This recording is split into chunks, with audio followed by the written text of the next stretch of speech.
La Basílica de Santa Maria de Mataró organitza visites guiades sobre l'obra de l'artista i pintor Jordi Arenas, una activitat en el marc del centenari del seu naixement i les Jornades Europees del Patrimoni. Es tracta d'un itinerari per la Basílica que permet conèixer les obres que Arenas va realitzar al seu interior. Gràcies als amics de Cal Arenas, a la Basílica de Santa Maria, al Museu Arxiu de Santa Maria, als marmessors de Jordi Arenas, hem celebrat, a part d'aquestes Jornades del Patrimoni, el centenari del naixement del pintor, de l'artista Jordi Arenas. Jordi Arenas va ser un artista total, ell evidentment se'l reconeix com a pintor i gran dibuixant també,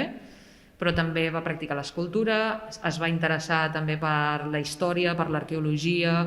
va ser músic, es va interessar per la música, va dirigir el cor madrigalista, va dirigir la Missa de les Santes, tal com la coneixem avui també, recuperant aquesta missa de mossèn Blanc,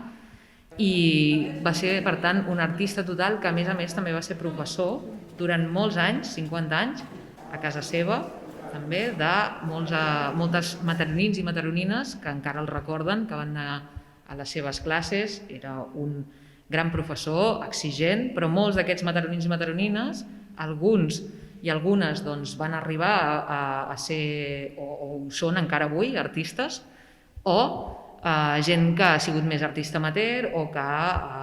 van a les seves classes perquè li agradava l'art i li agradava dibuixar. Exemples de religiós de postguerra com el quadre gegant del Martiri de Sant Cugat, el vitrall de la Trinitat o l'obra del Nou Baptisteri, entre altres obres, són les que s'hi poden trobar. Aquí a la Basílica trobem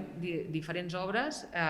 És el moment en què la Basílica, després de la postguerra, es va restaurant,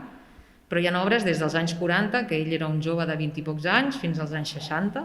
i en aquest cas trobem des d'una restauració d'un quadre antic, més que restauració, una restitució d'un quadre que va desaparèixer, que està en el presbiteri. Tenim la imatge de la Soledat, que va ser una imatge que havia de sortir en processó, que va sortir en processó, de fet, encomanada per la confraria del mateix nom, però que va tenir, com hem explicat, tota la seva història i que aviat, per ser controvertida, es deixa de banda.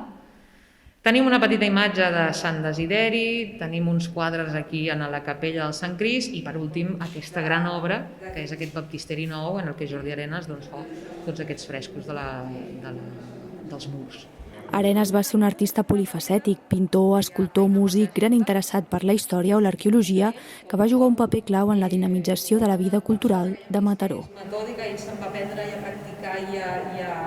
excel·lir en la